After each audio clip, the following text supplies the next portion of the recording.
Now, come on, folks. You can call these people terrorists in the Kashmir, but the real problem we all know is, and no one wants to say it, is that India has refused to hold an honest plebiscite, as they were required to do by the United Nations, for the last 40 years.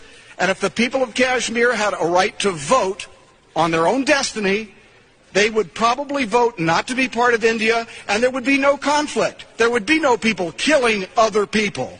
There would be no excuse for 1 million Indian soldiers to be stationed up in northern India to repress those people who want nothing more than a right to vote as to whether they be a part of India or not, which is what the United Nations required them to do. India has been condemned by Amnesty International, by Asia Watch, by honest people who are looking and trying to support human rights around the world. They've been condemned over and over and over again. These people are trying to fight for their rights in the Kashmir, and as a reaction, the Indians saying, we're not going to let them get away with it. So they are condoning monstrous human rights abuses against the people of Kashmir.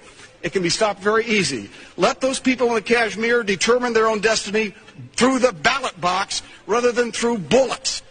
That's the bottom line. And if we do that, if we insist on that, if we send that message tonight with this little tiny cut of $8 million, I will tell you this much. The tensions on the subcontinent will subside.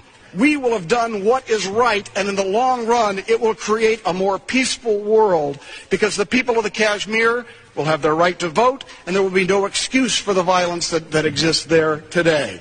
So I plead with all of you, come on, let's get beyond all of this rhetoric. Let's not talk about India as our old friend. Let's not create some false images of how we have to do it.